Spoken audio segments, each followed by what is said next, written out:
it was a really neat way to conduct a study, first and foremost, because it was double blinded. In other words, the participants didn't know which item they were getting, the placebo or the product.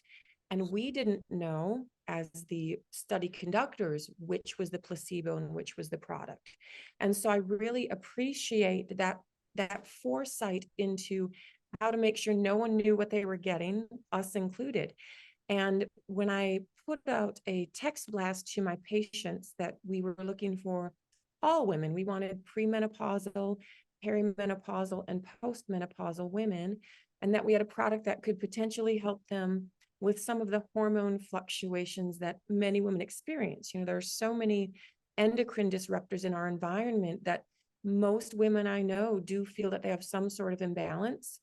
And people were really excited and really interested to see what we might be able to help them with. And right out the gate, we had 60 women in total ready to go and ready to sign up for this project. And once the product arrived, we just had to let everybody know again. We did text blast, all the women showed up, and the questionnaires that we provided to them, they answered those weekly.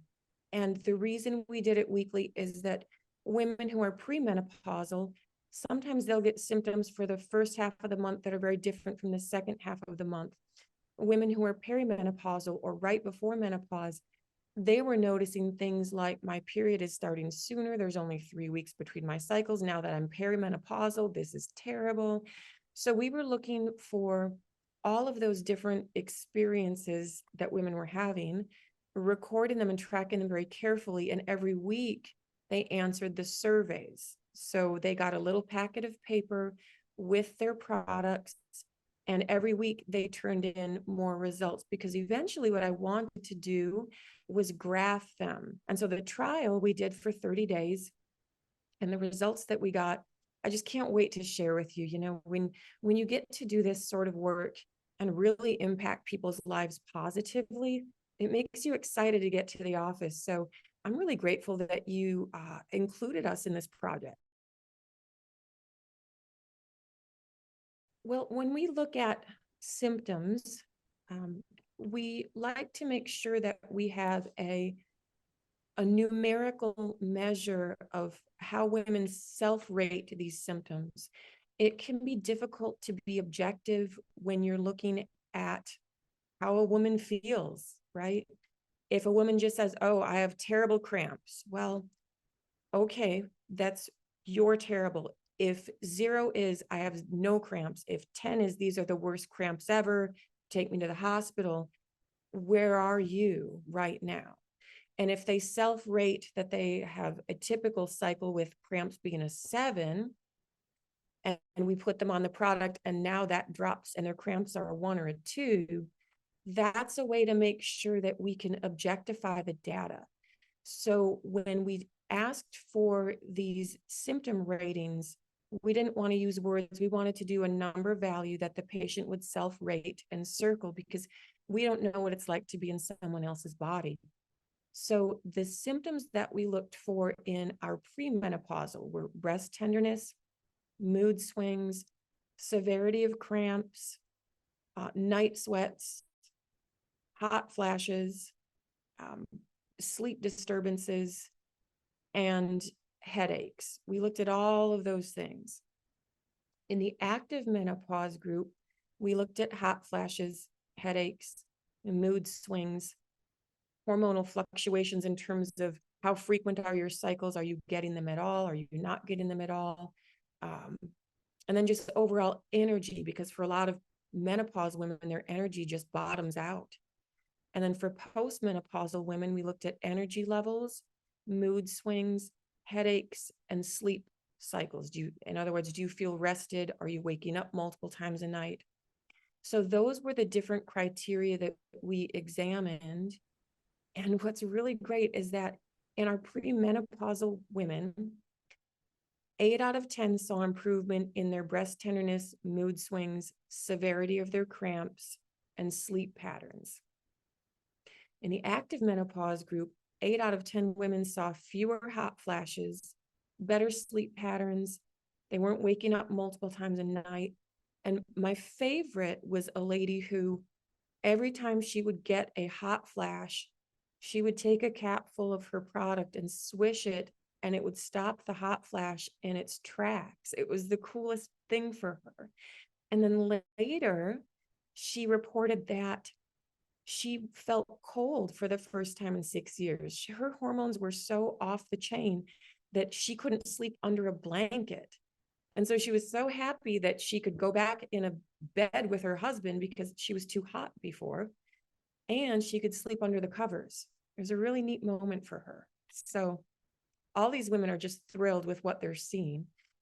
In the post-menopausal women, we saw improved sleep, improved mood swings, improved energy levels.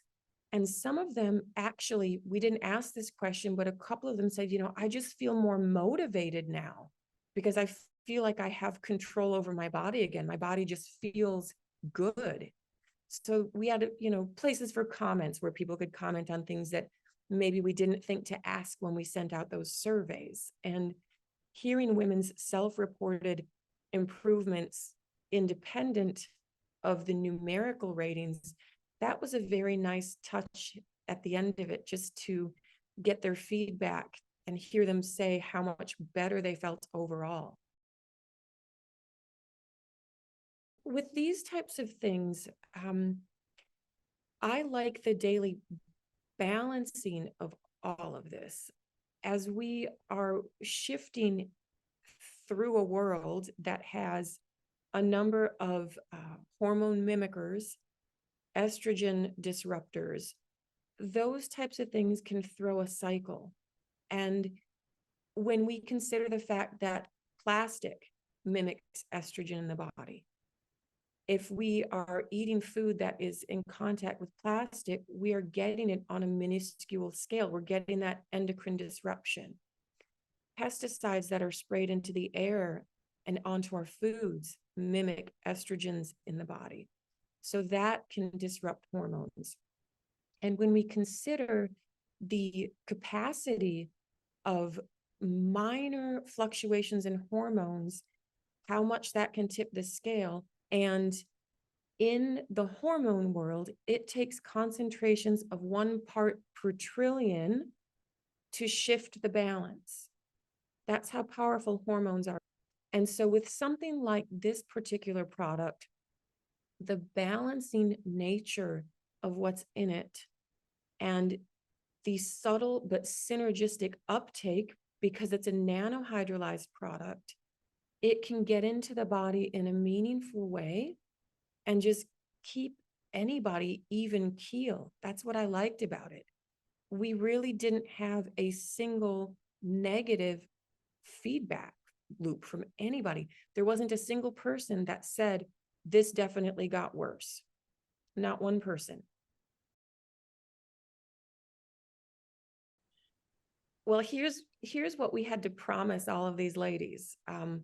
As we were setting up the trial, I remember talking with the folks at Neumi, and I said, well, let's make sure everybody gets a product at the end.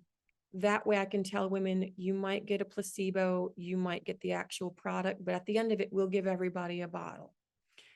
The women, particularly active menopausal women, they couldn't wait to come back and get that second bottle. They don't want to be without it now, especially the lady who was using it. You can use it up to 2 to 3 times daily. The lady that was swishing every time she started to feel a hot flash come on, she was back a couple days before the 30 days were up. She said, I went through this a little too fast. Is that okay? I said, well, did you experience anything negative? And she said, no, but I don't want to run out of this now. It's changed my life. So we gave her second free bottle and off she went. But these women do want to be on it once they've experienced how much better they feel. They really don't want to be without it.